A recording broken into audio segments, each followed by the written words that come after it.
Hello everyone, this is video number 28 of Geographical Thought and Geographical Thought में हम अरब geographers पढ़ रहे हैं। इस वीडियो में हम जानेंगे इब्न खालदून के बारे में। इब्न खालदून जो जिनका जन्म 1332 में हुआ और इनकी डेथ 1406 में हो गई थी। तो इब्न खालदून के बारे में बोला जाता है ये एक फेमस हिस्टोरियन थे एंड ये क्या थे, हिस्टोरियन के साथ साथ जोग्राफर थे। जोग्राफर के साथ ये हिस्टियोग्राफी में भी इनका योगदान है। अब यहाँ पर हिस्ट्री एंड हिस्टोरियोग्राफी में क्या अंतर है,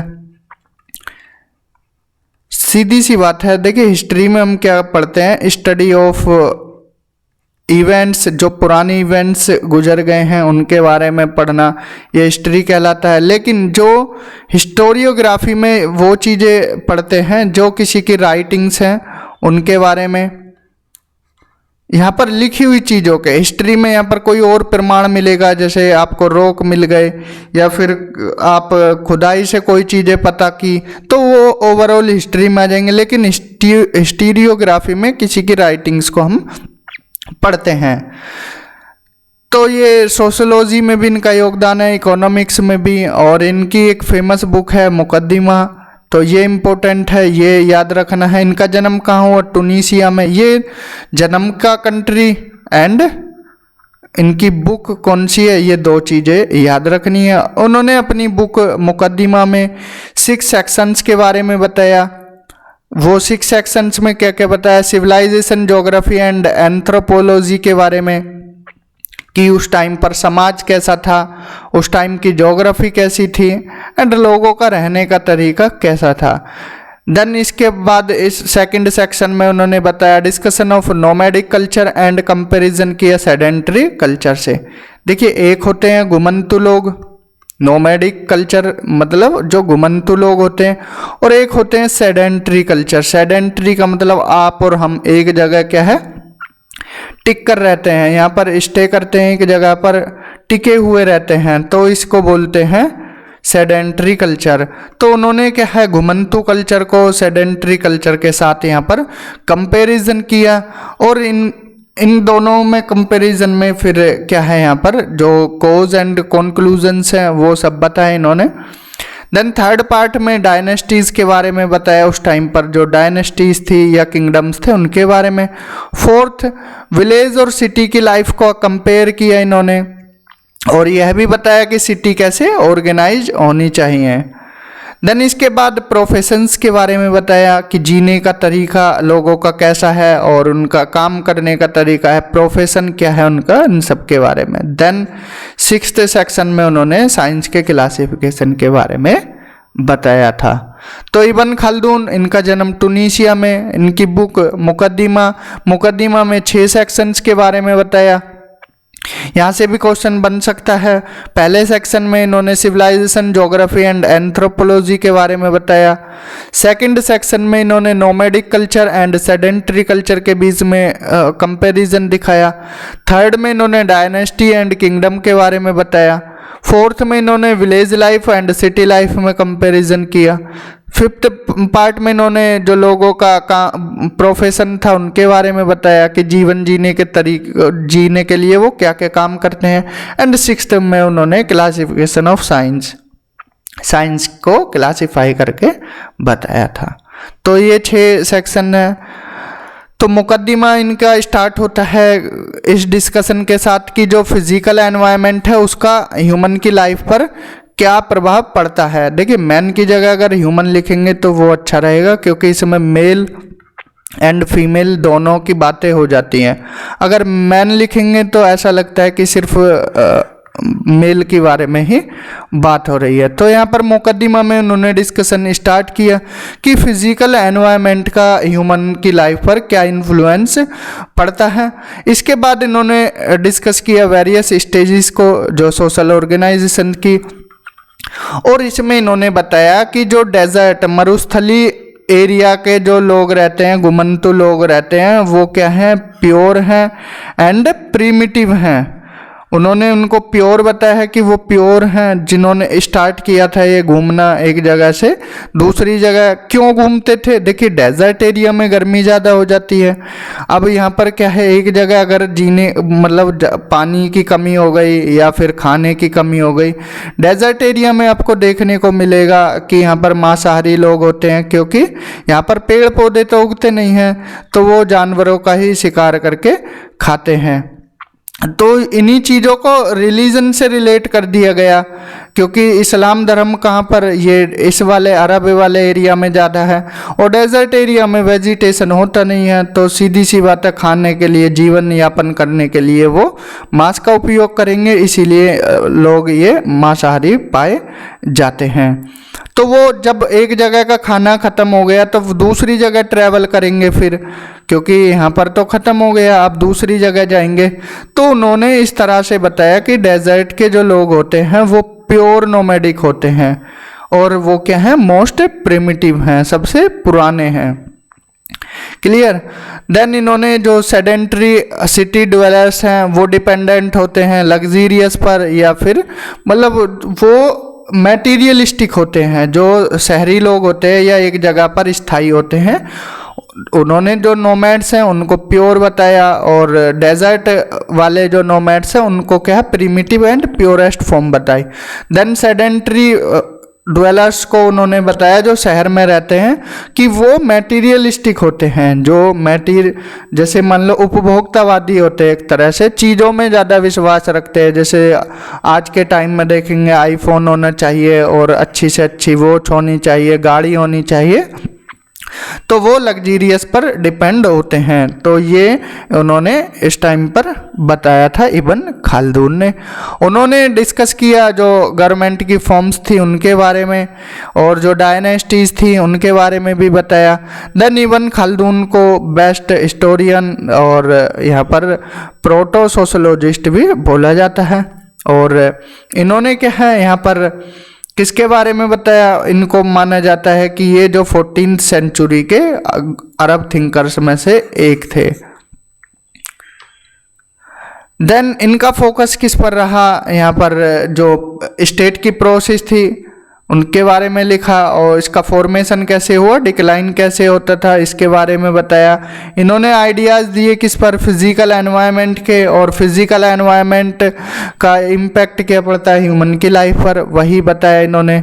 और इसके साथ साथ उन्होंने आर्ग्यूमेंट दिया किस पर, जो स्टेट हैं वो कैसे डेवलप करते हैं, through a natural sequence of growth, maturity, decline and fall. पहले ग्रोथ होगा, फिर मैच्योर फेज में जाएगा, फिर डिक्लाइन करेगा, फिर फॉल कर जाएगा। क्यों कर जाएगा? Because group solidarities inevitably eroded by the process of civilization, क्योंकि वो धीरे धीरे क्या है, जो सिविलाइजेशन की प्रोसेस है वो क्या है, इरोड होती है। और इनके कॉन्सेप्ट को ही रेडजेल ने अडॉप्ट किया था कब, 19th सेंचुरी में। देन उन्होंने बताया कि नदर्न हेमिस्फेयर की जो पॉपुलेशन है वो डेंस है as compared to southern hemisphere. देखिए ये जो है यहाँ पर 0 डिग्री इक्वेटर है, ये नदर्न हेमिस्फेयर है, ये सदर्न हेमिस्फेयर है। इन्होंने बताया कि यहाँ पर पानी ज़्यादा है, और लेकिन जो नदर्न हेमिस्फेयर है यहाँ पर लैंड ज़्यादा है, यहाँ पर पॉपुलेशन डेंस है। इसके बाद इन्होंने बताया कि इक्वेटर के आसपास पॉपुलेशन कम है, लेकिन जब इससे दूर जाओगे तो यहाँ से दूरी पर जाते रहोगे तो यहाँ पर पॉपुलेशन डेंस होती चली जाएगी। देन इसके बाद यहाँ पर 64 पैरेलल के बाद अगर आप फिर जाओगे 64 डिग्री से ऊपर, तो फिर से पॉपुलेशन क्या है, डिक्रीज होने लगेगी। और इन्होंने जो इक्वेटोरियल बेल्ट है उसको बताया कि यहाँ पर इंटेंस हीट होती है, और इसकी वजह से ही यहाँ पर पॉपुलेशन कम रहती है। इसके बाद इन्होंने हीट एंड कोल्ड का ब्लेंड बताया टेम्परेट रीजन में। इसके अकॉर्डिंग क्या है, इनके अकॉर्डिंग यहाँ पर ह्यूमन की ग्रोथ होती है, ह्यूमन का सेटलमेंट इस जगह पर ज़्यादा होता है, और पोलर रीजन में एक्सेसिव कोल्ड होने के कारण यहाँ पर लोग रहना पसंद नहीं करते। तो इन्होंने यहाँ पर बताया कि लोग जो 0 डिग्री से ऊपर जैसे बढ़ेंगे 64 के आसपास तक, इस वाले एरिया में ज़्यादा रहते हैं। इसके बाद फिर पोलर एरिया एक्सेसिव कोल्ड के कारण यहाँ पर रहना पसंद नहीं करते।